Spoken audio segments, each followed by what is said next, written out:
Et je joue dans des salles différentes. Évidemment, quand je joue à Paris, je joue devant 50 personnes ou des petits théâtres, hein. Mais quand je vais jouer au Canada ou en Inde, évidemment, en Inde, c'est beaucoup plus grand. Les salles, elles sont grandes, hein. On est en Inde, donc c'est des salles de 600 personnes. Enfin, c'est un peu délirant. En Turquie, j'ai joué devant 800 personnes, un barrage contre le Pacifique, au théâtre Akun à Ankara.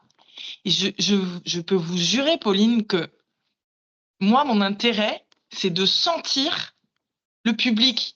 Et que si j'ai une personne que je sens un peu partir, un peu à décourser, je vais la chercher, en fait. Je vais la chercher parce que, pour moi, l'essence de ce texte une heure 10, c'est tellement ciselé. L'écriture est tellement extraordinaire, tellement parfaite, que je veux qu'ils l'entendent.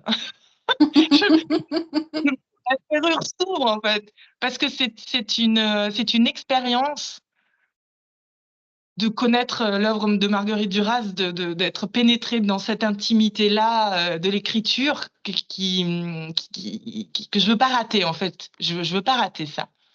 Euh, je vais les chercher. Je vais les chercher. C'est vrai, tout à fait. Et c'est vrai que ce que vous dites, c'est tout à fait juste. Il y a plein de gens qui me disent, j'ai détesté, je pouvais pas, mais vraiment, il y a un dégoût non. Et puis, en y revenant plus tard, là, il y a un accès à quelque chose d'indescriptible, quoi. Donc, oui, oui, ben, voilà. Bon, le théâtre permet ça, l'audio aussi, hein, parce qu'il y a quand même des extraits sonores, donc voilà. Moi, je trouve on la met de moins en moins à l'honneur, en fait. Je sais pas si vous ressentez ça aussi, Pauline. J'espère me tromper, mais j'ai l'impression que, je sais pas, il y a quelque chose c'est dommage. Mes enfants, on passe le bac français, il n'y a pas de texte de Marguerite Duras. Je suis super. Je pense que ça dépend aussi de comment on en parle et de ce qu'on fait, mais je pense qu'il y a beaucoup de préjugés en fait autour de l'œuvre de Duras, toujours. Et c'est très dommage de cette autrice qui est intouchable, inaccessible, réservée à une élite, et en fait pas du tout. Mais il Pas faut du pouvoir tout. l'écouter et il faut pouvoir la transmettre en fait, je pense. Oui, voilà, c'est ça. C'est ça. C'est beaucoup de préjugés, voilà, comme vous dites. Voilà. Mais c'est dommage. J'espère que ça reviendra, particulièrement la douleur, parce que la douleur, voilà, quand on voit que on avait l'impression avant l'Ukraine que c'était très loin derrière nous, qu'on revivrait jamais ça, et puis finalement, du jour au lendemain, les frappes russes sur l'Ukraine, et avec des images des années 40, en fait, avec des gens au sol qui rentraient sur C'est leur ça. vélo. Enfin, on, on- on était tous sidérés. Enfin, on est encore sidérés. Ça fait 5 ans, mais on est toujours sidérés. C'est complètement délirant.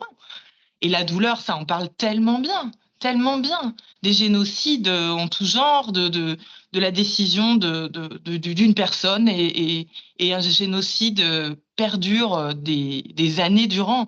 Euh, Ce texte aussi, est d'une grande finesse et d'une grande Mhm. brutalité et d'une grande modernité. Il est Oui. extraordinaire. Il est extraordinaire. Mais il est phénoménal. Euh, je, je, je suis toujours la douleur, le texte de La douleur, Monsieur Exy Pierre Rabier, Mhm. ça nous permet vraiment de se mettre à la place de Duras qui tente d'obtenir des informations euh, en voyant ce gestapiste qui a arrêté son mari Robert Antelme. C'est-à-dire on est complètement immergé finalement dans la situation. Elle veut obtenir des informations sur le Mhm. réseau, pour le réseau de résistance dans lequel elle rentre parce que Robert Antelme est arrêté. Tout ça, c'est-à-dire il y a une immersion personnelle. Enfin, on se voit totalement dedans. Oui. Et tout ça pourrait arriver demain, arrive à des gens en Ukraine, arrive à des gens voilà, en Mhm. Palestine, à Gaza, dans tous les lieux de guerre comme ça, abominables. Et Et en fait, ce texte-là, il pourrait tout à fait être entendu, compris par des jeunes de 16 ans. Il est d'une grande simplicité. Il n'y a pas d'effet de style, il y a pas, c'est moins, voilà, c'est tout à fait C'est simple. brut. C'est brut, voilà, c'est comme le barrage. Donc oui, ça serait vraiment bien, oui.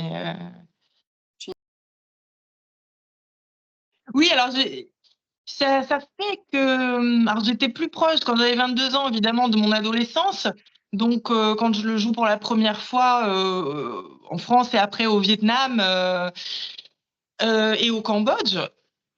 Après, c'est un texte qui m'a longtemps voilà, poursuivi, c'est-à-dire je le joue jusqu'en 2013 quand même. Mhm. Et je le joue aussi devant des adolescents, je le joue pour des lycées, enfin voilà, je joue, quand je le joue en France, je le joue pour des lycées, même pour des collèges. Et là, ce qui est intéressant, c'est que j'ai 2 ados à la maison.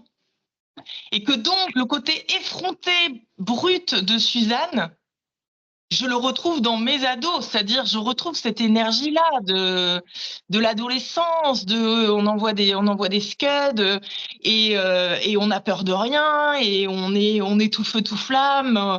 L'avenir nous appartient en fait. Donc je le vois chez mes enfants et ça c'est super. Je suis très contente de le retrouver ce texte.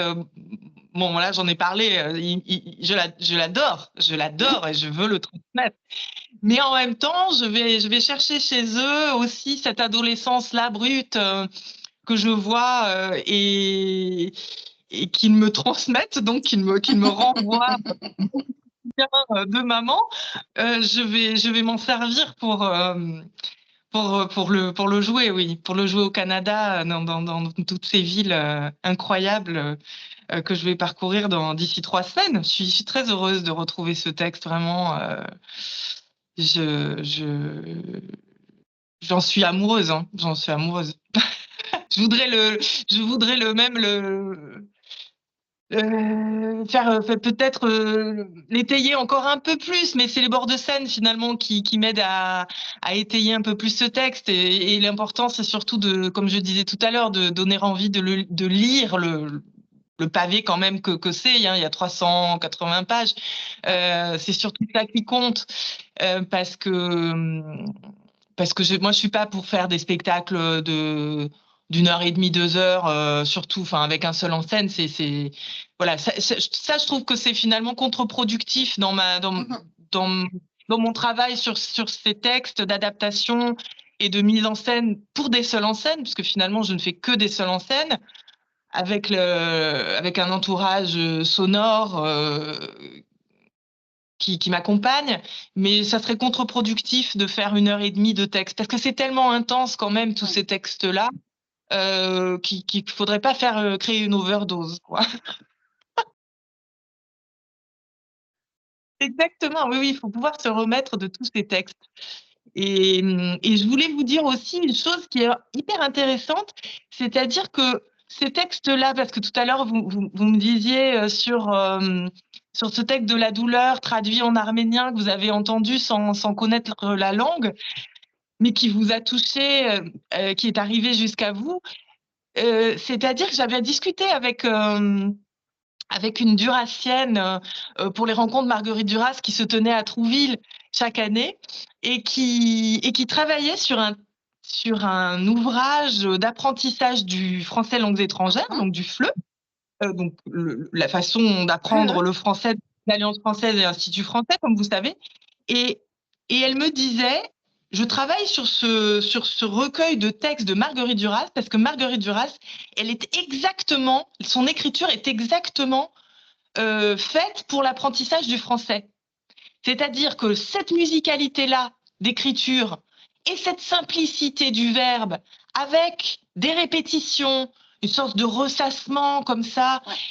elle- ça permet d'accéder en fait à la langue plus facilement. Il y a des images, des descriptions, des choses comme ça et des répétitions. Et cette musicalité permet de mieux apprendre le français. Et je trouvais ça très intéressant parce que moi, je suis pas du tout, voilà, une professionnelle de la langue et de l'apprentissage de la langue du tout. Mais je trouvais que ça rejoignait mon sentiment en tout cas. Et quand on me permet de faire des petits workshops ou des rencontres en amont du Mhm. spectacle, je donne des extraits du texte pour que les gens qui apprennent le français puissent un tout petit peu se familiariser avec la langue en amont du spectacle. Et ça donne des choses tout à fait intéressantes. Après, on en Vous avez discute lors des rencontres le lendemain.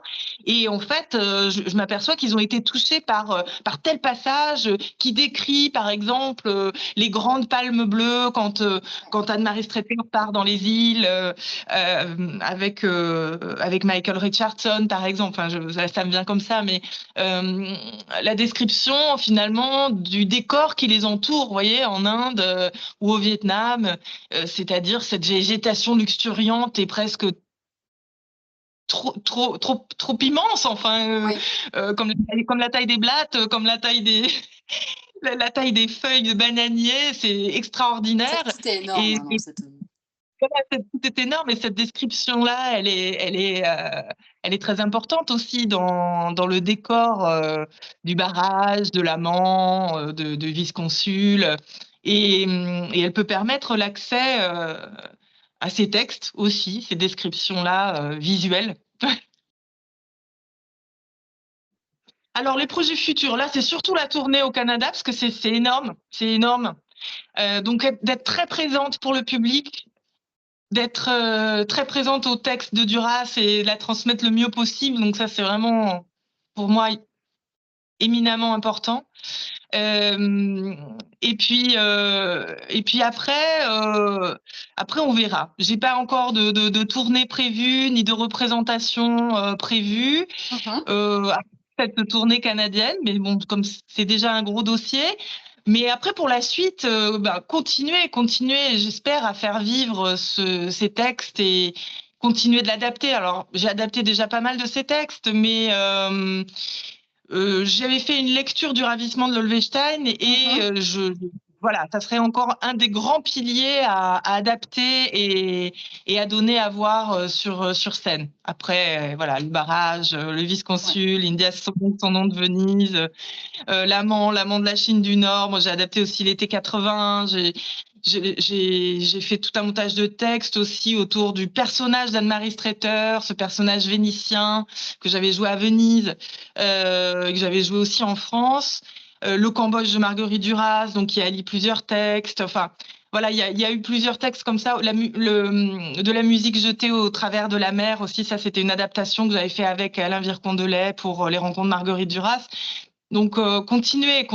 J'espère que je continuerai longtemps, qu'on me donnera l'occasion de jouer encore longtemps, de transmettre ces textes qui sont vraiment intrinsèques à mon métier finalement de Mhm. comédienne et de metteur en scène. C'est-à-dire, c'est totalement lié. Je trouve aucun autre auteur qui me donne envie de monter sur scène pendant 1 heure de temps. Avec le trac immense que j'ai à chaque fois, c'est-à-dire voilà. Donc j'espère que ça, je pourrai continuer. Je je caresse plus vraiment l'idée de remonter le théâtre que j'avais monté, le théâtre Marguerite Duras, que j'ai tenu pendant 6 ans à Bordeaux, où Mhm. j'accueillais des contenus qui montaient des Ouais. Duras. Ou aussi, j'avais aussi des gens qui venaient faire des conférences sur l'Indochine, sur les colonies, des textes poétiques vietnamiens, des choses comme ça. On essayait de faire une programmation de cet ordre-là. J'ai mis beaucoup d'énergie à maintenir ça pendant 6 ans. Des spécialistes de l'œuvre, Mhm. Catherine Gottesman est venue pour un hommage à Yann Andrea. Mais c'est compliqué finalement d'avoir un lieu comme ça parce que enfin voilà, c'est du théâtre privé et les pouvoirs publics donnent des miettes comme vous le savez, c'est très compliqué de trouver des sponsors, de trouver les moyens en fait de faire perdurer des lieux comme ça. Mhm.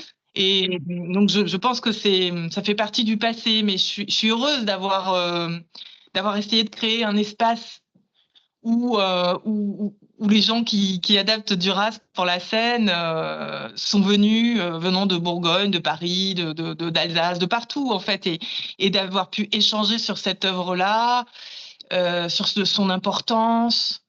sur sa modernité, sur sa diversité.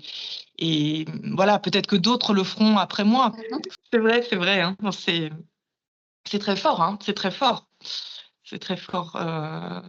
Mais de la ramener à Calcutta, vous pouvez pas imaginer à quel point j'étais émue ce soir-là, en 2014, pour l'année du centenaire, de jouer le vice-consul à Calcutta. Je me disais finalement, Marguerite, on n'a trace que de quelques heures à Calcutta du fait de cette avarie de bateau. Peut-être une dizaine d'heures, une douzaine d'heures. Enfin, c'est rien du tout, quoi. Où elle descend du bateau et où elle voit cette lumière à Calcutta particulière. Et la ramener en 2014, enfin, j'avais un peu l'impression d'une espèce de cadeau du ciel, hein. C'est complètement fou. C'était complètement fou. Il y a des moments comme ça où j'ai l'impression qu'elle est derrière moi, hein, qu'elle me protège et qu'elle aide un petit peu qu'elle permet ces rencontres inouïes. C'est ça, elle nous accompagne dans l'intime, dans la vérité de soi, de quelque chose de très profond qui touche notre âme, notre cœur, notre essence. Et dès lors, il n'y a pas de faux semblant, en fait. C'est-à-dire, il y a cette sincérité-là qui va aussi dans l'émotionnel et dans le Voilà. parcours de vie de chacun. Mhm. Et c'est là que c'est très intéressant. Il y a pas de faux semblant. Ouais.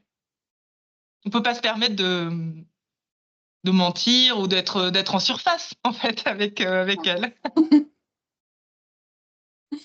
Eh bien, merci beaucoup. Je vais vous laisser ici pour, Merci, merci beaucoup pour cet échange. Je suis très touchée que vous m'ayez proposé qu'on se rencontre et puis